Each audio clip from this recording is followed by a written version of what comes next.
다가오는 시장 반전의 핵심 요소들, 이들의 방향성에 따라 비트코인을 비롯한 전체 시장의 흐름이 정해질 수 있습니다.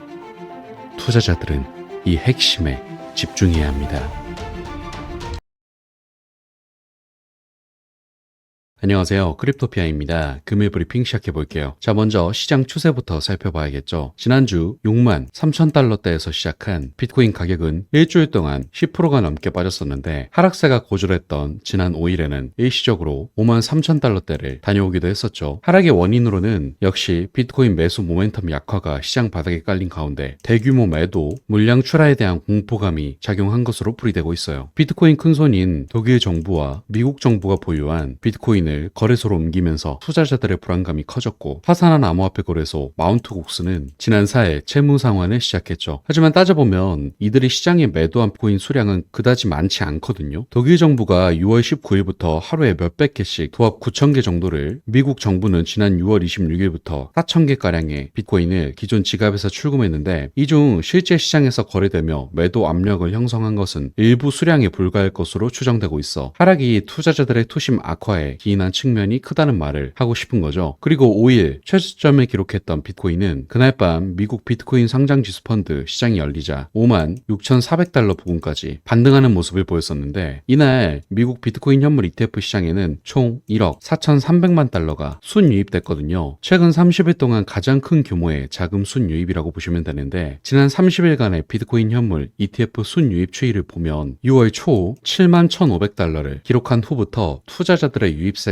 확연히 줄어든 것을 확인할 수 있어요. 이는 ETF 투자자들이 해당 가격대를 부담스럽게 생각했다는 것을, 상대적으로 갑작스러운 폭락으로 5만 3천 달러대까지 내려온 비트코인 가격이 저렴하게 생각됐을 수 있죠. 이들은 매수 평단가 10% 아래로 떨어진 가격에서 손절보다는 추가 매수를 선택한 셈인데, 올해 비트코인 상승장 자체가 미국 비트코인 현물 ETF의 강한 영향력으로 발생한 만큼 이들이 생각하는 적정 가격은 상당히 중요해요. 그리고 주말 사이 비트코인 가격은 5만 8,400달러 선까지 오르며 안전한 반등을 하는가 싶었으나 빠른 반등의 무게감을 이기지 못하고 7일 밤에 다시 5만 6천 달러 선까지 하락했는데, 흥미로운 것은 주초 비트코인 가격이 6만 3천 달러대에서 5만 3천 달러대를 다녀오는 동안 비트코인 장외 거래 시장에서는 쌓여있는 비트코인 잔량이 거의 해소되지 않았다는 점이에요. 이는 OTC 투자자들이 ETF 투자자들과는 달리 현재의 가격대를 비싸다고 생각한다는 것을 의미하는데, 실제로 8일 오전 한때 비트코인 가격은 5만 4천 달러 선까지 재조정을 받았었죠. 결국 종합해보면 크게 낮아진 가격에도 비트코인 시장에는 아직 확실한 매수 모멘텀은 관측되지 않는 상황으로, 방향 전환을 위해서는 더 낮은 매수가를 제공하는 추가 하락이나 이더리움 현물 ETF 출시 같은 새로운 이벤트가 필요할 것으로 보이고 있어요. 이에 대한 상황을 살펴보면, 애초에 7월 2일로 점쳐지던 이더리움 현물 ETF는 지난주 SEC가 한 차례 추가 서류 수정을 지시하면서 기일이 불명확해지는 상황이고, 7월 8일부터 ETF 운용사들이 제출한 서류를 기반으로 SEC 심사가 재개되는데, 늦어도 다음 주 금요일 19일까지는 통과될 것이라는 게 업계 전문가들의 의견이거든요. 따라서 이때 시장 반전이 가능할지 꾸준히 지켜봐야 하고요. 다음으로 그래도 여기서 긍정적인 것은, 지난주 글로벌 디지털 자산 유입액이 3주 만에 순유입 상태로 전환된 것으로 나타났었는데, 비트코인 가격이 한때 5만 3천 달러까지 떨어지며 폭락한 것이 저가 매수에 계기가 된 것으로 보고 있어요. 구체적으로는 8일 기준으로 공개된 관련 주간 보고서에서 7월 1주차 글로벌 암호화폐 투자 상품으로 약 4억 4,100만 달러가 순유입되었고, 이처럼 자금 흐름이 순유입으로 바뀐 건 6월 중순 이후 3주 만으로, 유입액 비율을 구체적으로 살펴보면 비트코인 관련 투자 상품으로 들어온 돈이 전체의 90%를 차지했거든요. 최근 몇 달 동안 비트코인 상품 유입 비중이 99%에 육박했던 것을 감안하면 이례적인 현상인데, 비트코인 비중이 줄어든 만큼 다른 알트코인 상품들은 순유입이 크게 늘어났어요. 그리고 그 중에는 특히 솔라나 관련 투자 상품들로 약 1,600만 달러가 유입되었는데, 솔라나 기반 상품의 자금 유입이 늘어난 이유는 6월 말에 있었던 투자 운용사 바네크와 21쉐어즈의 솔라나 현물 ETF 신청 때문인 것으로 보이고 있죠. 따라서 이 같은 시장 반전을 가져올 수 있는 핵심 이슈의 흐름은 꾸준히 체크하셔야 하고요. 또한 이뿐만 아니라 거시경제 흐름들도 여전히 같이 살펴봐야겠죠. 그에 따른 이번 주 지표들을 체크해드리면, 10일 밤 11시에는 미 연방준비제도 제롬 파월 의장이 의회에 출석해 증언하는데, 파월 의장은 최근 은행 총재들이 모인 행사에서 예상을 깨고 미국의 디스인플레이션을 깜짝 언급한 바 있고, 추가적으로 완화적인 통화정책 필요성을 언급할 가능성이 있어요. 그리고 다음으로는 11일 밤 9시 30분에는 미국 소비자 물가지수 CPI가, 12일 밤 9시 30분에는 미국 생산자 물가지수 PPI가 발표되는데, 최근 미국의 물가지수 자체는 하향하는 추세에 접어든 상태로 지표가 이 추세에